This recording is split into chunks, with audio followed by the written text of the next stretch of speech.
Akala ko safe yung mga ginagawa ko dito sa YouTube noon. Hanggang isang araw pagising ko, wala na yung channel ko. Kaya kung baguhan ka dito sa YouTube at ayaw mong mangyari to sa'yo, panoorin mo to hanggang dulo.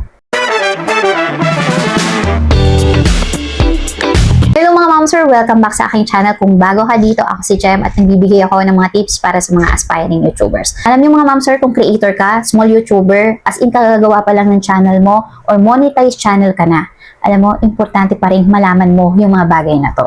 Dahil isang maling upload mo lang, isang maling click mo lang, isang maling content mo lang, yung isang taon na pinaghirapan mo na channel na yan, pwedeng mawala sa'yo yan ng isang iglap lang.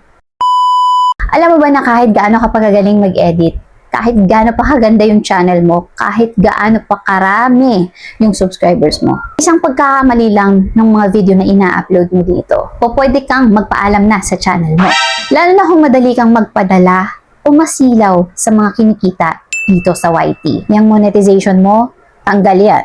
Yung channel mo, goodbye yan. Kaya sa video na to mga master, pag-uusapan natin yung mga dahilan na reason bakit ba may mga nababan na channel dito sa YT. At syempre kung may problema, dapat meron tayong solusyon dyan. So paano natin to maiiwasan this 2026? Mga mamsir, pag sinabi kasing ban, sa pagkakaintindi ko pag sinabing ban, ibig sabihin ay terminated na po yung ating channel. Ano-ano yung mga dahilan kung bakit nangyayari to? Unang-una, reuse content. Which is natopic na rin natin yung about sa mga reuse content ng mga nakaraang video natin. So, uulitin po natin ano ang reuse content. Ito yung pagkuha ng mga video, tapos ni-re-upload natin, edit mo lang ng konti, nilagyan ng konting background music, at nilagyan ng mga text. Pero yung value, wala pa ring value, o wala pa ring transformation na nangyari doon sa video. That's why it's still considered as reuse content. Dalas yan yung mga video na galing sa TikTok, mga movies, etc. Actually mga mamsir, marami yung mga kumikita dyan. Yung kumukuha lang ng mga video, nire-re-upload, ini-edit lang nila, nilalagyan ng background music, ng text, ganyan. Pero mga mamsir, kailangan medyo maalam ka dyan. Yung iba guys, ginagawa yan kasi they are well-equipped, well-knowledge kung paano nila ita-transform yung video into a new one na merong panibagong value, na merong value. Iisipin ni YT na sa'yo na yung video na yon. Kasi binigyan mo yun ng bagong value na i-transform mo ito into a new project. Akala ng iba, okay lang yan kasi marami namang gumagawa niyan dito sa YouTube. Actually, marami nang kumikita dahil dyan eh. Yes, totoo, marami, pero marami na rin yung mga channel na naban dahil dyan. Dalawang dahilan bakit may mga nababan na channel dito sa YouTube, copyright strike. Kung lagi kayo nanood ng mga video ko, alam niyo na ginawa na natin ng content yung about sa copyright strike na yan. Kaya medyo may idea na kayo. Panoorin niyo po yung video na to kasi yung video na yan, i-explain natin dyan kung ano ba yung reuse content, pagkakaiba ng copyright claims, at copyright strike. Move forward tayo. Pangalawang rason, sabi ko nga, ayan copyright strike, uulitin ko lang, ito yung naglalagay tayo ng music sa mga video natin, na yung music na yun ay hindi natin pagmamayari. So nag-upload tayo ng mga movie clips na sobrang haba, 'di ba? Yung karamihan diyan mga anime scenes na walang transformation, walang panibagong value na inilalagay. And even yung mga memes na mayroong protected content. Tandaan natin mga mamsir na hindi palibhasa, lumusot ka ngayon ay forever ka nang makakalusot sa YouTube.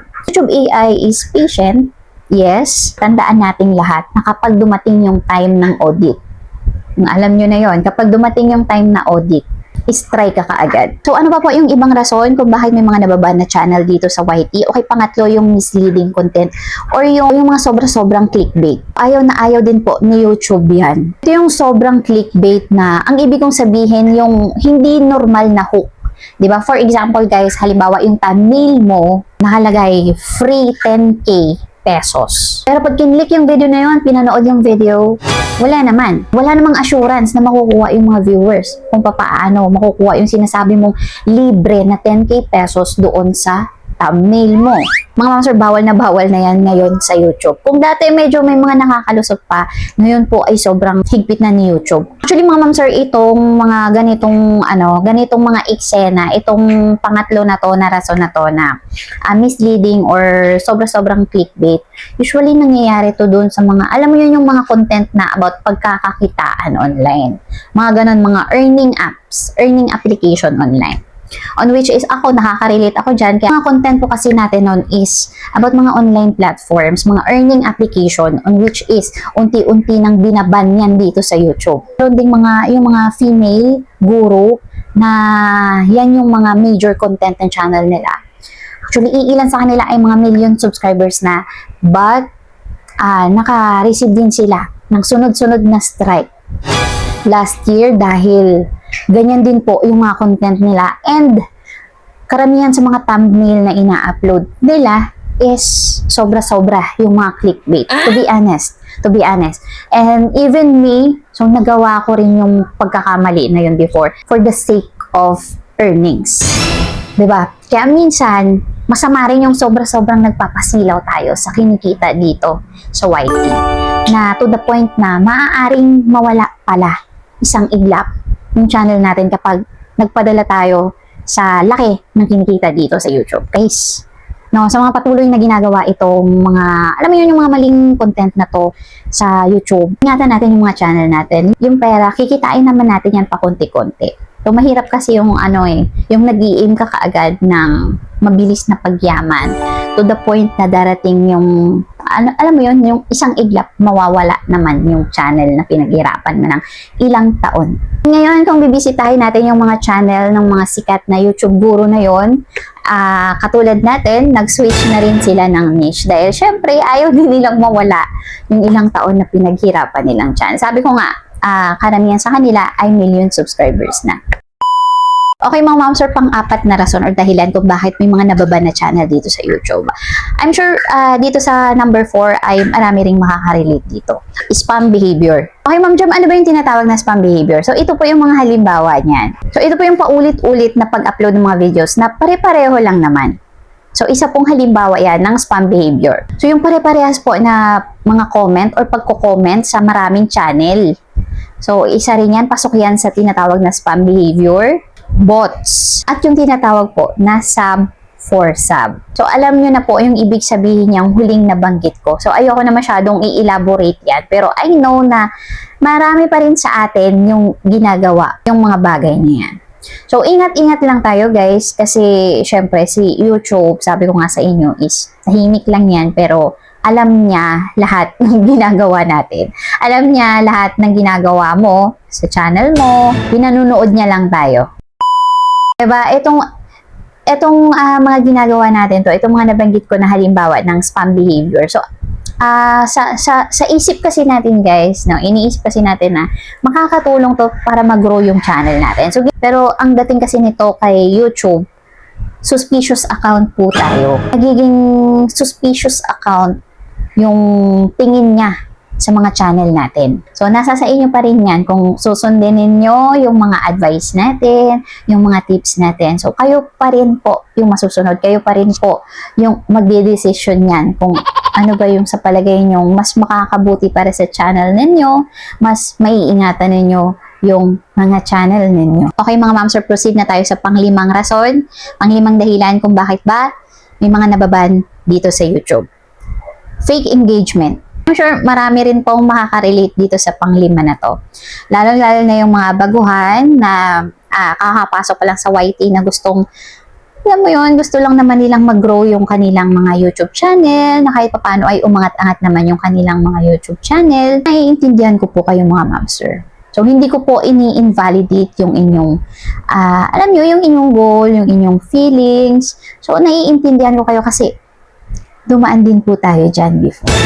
Alang habang tumatagal, habang nagkakaroon tayo ng konting knowledge, natututo tayo dito sa YouTube, may mga karanasan na ganda man o hindi. Yung mga lesson na yun po yung unti-unting sinishare natin. Lalo-lalo na sa mga baguhan na parang hindi nyo na pagdaanan, parang hindi nyo na ma-experience yung na-experience namin. So, ayun po. So, ayan, pag-usapan na natin yung tinatawag na fake engagement. So, pag sinabing fake engagement, peke. Bumibili ng views, bumibili ng subscribers, nga gumagamit ng auto-like tools. Mga ma'am sir, simple lang yung masasabi ko sa inyo about dito sa fake engagement na to. Short term, yes, tataas yung numbers of views, subscribers, yes, tataas.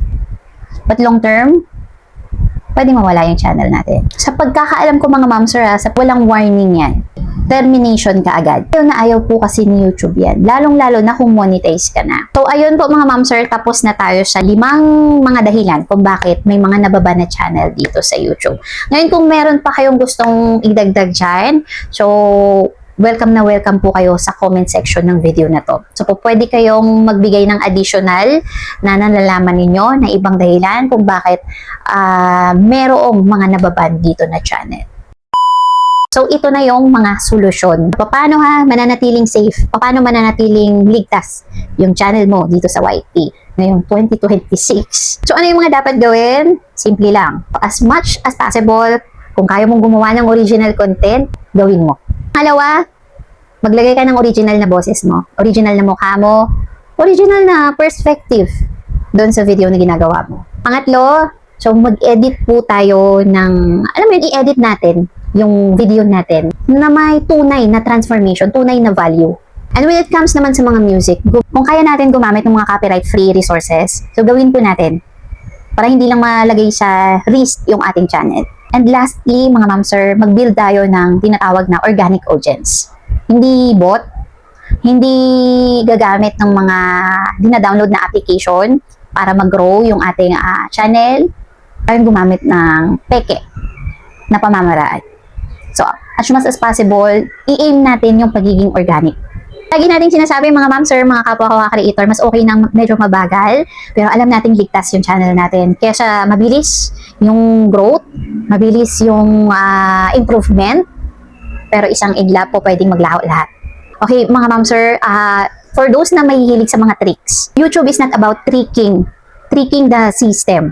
Guys, YouTube is about building trust with the system. So, para tumagal po tayo dito sa mundo ni YT, so we make sure na mapagkakatiwalaan tayo ng platform na to. Yung hindi siya magdududa sa atin.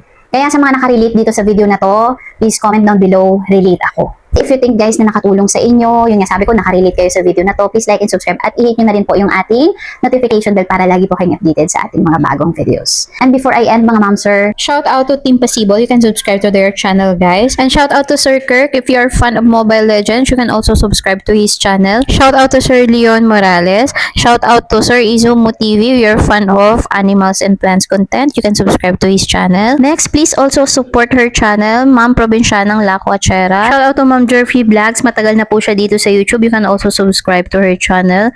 And shout out to Coloring Fab. If you are fan of arts and coloring, artworks here on YouTube, you can also support and subscribe to her channel. And shout out to the newest member of our channel, Ma'am Nikki. Her channel is Nikay Padaba. It's more on YouTube tips and YouTube tutorials. You can also support and subscribe also to her channel.